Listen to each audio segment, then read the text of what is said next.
I think our longest streak was 12 in a row. We had 12 shows in a row. I was so disappointed with this. We went 51 weeks with at least one show every week for a year.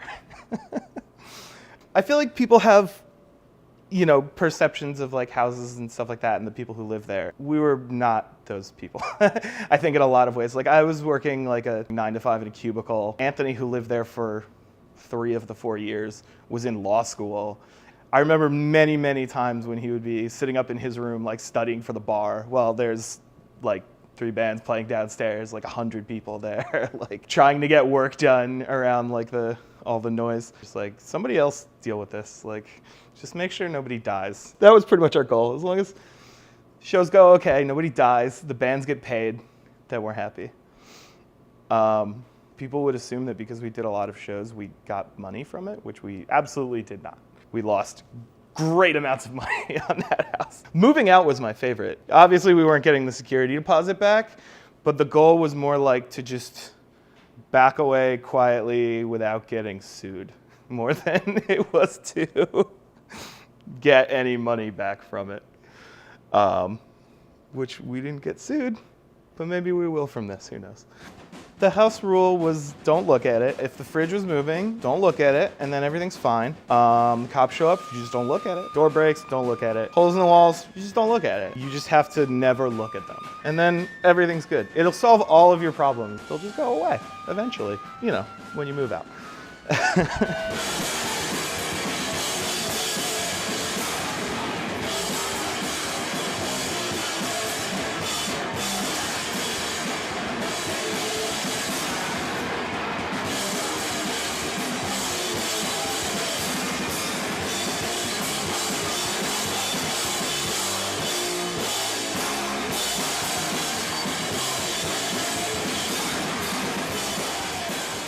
The backyard of Golden Tee matched up with the backyard of another house.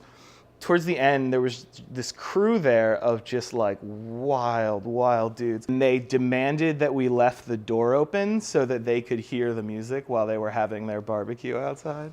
And there's a picture of me and my friend Pat running an extension cord out the backyard and up the window.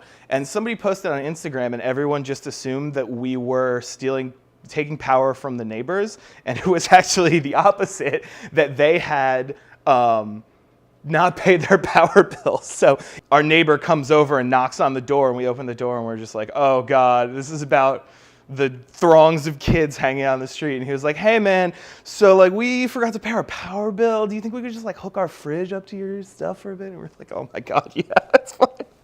So like waiting to open, we literally had to push back doors so that we could give them power to run their fridge. We're trying to keep the neighborhood happy. We're trying to be a part of it. We're not trying to piss anyone off. That dude wasn't gonna call the cops on us.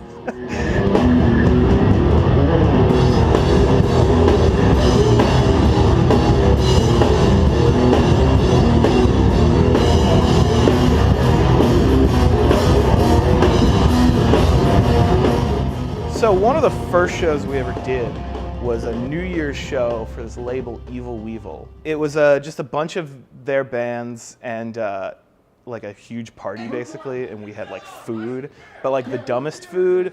We had like Faygo, bagel bites, like really dumb stuff. And we were projecting this video loop of just like bizarre YouTube videos while everyone was like drinking Faygo and eating bagel bites and stuff. Dry Feet played, and while they were playing, that was the first instance of someone climbing up to and jumping off the balcony. It was not the last time, but it was the time that made us put up signs to not jump off the balcony. We always figured someone would die, so we wanted someone to not die. The goal was not dying, and we did it. We got through it, and no one died.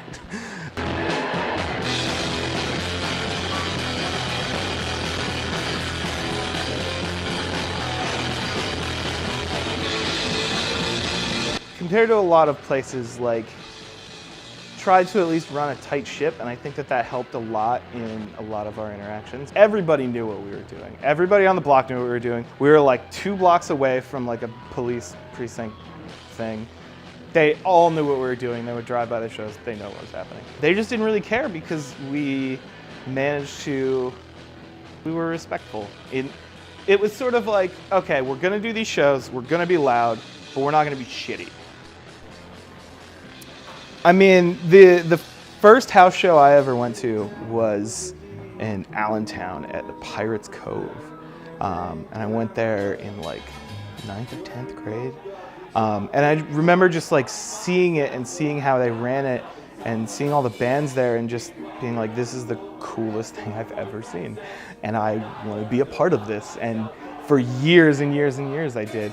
And then as soon as I moved to Philly, you know, I just started going to shows. And I think that the time that I spent at, you know, all of these houses and all of these DIY venues in Philly did a lot to sort of,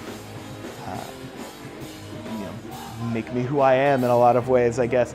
And I really felt like, you know, they were places where I felt okay, and I felt accepted by everybody there. So I just felt like, you know, I had always thought going to those shows like that I was sort of taking something from them, and that eventually I would have to pay that back.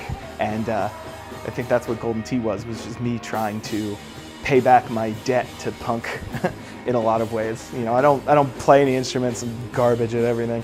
So, you know, pretty much all I could do is be like, okay, well, I'll just put up my house and my time and make that work. I think we did okay. We did what we could.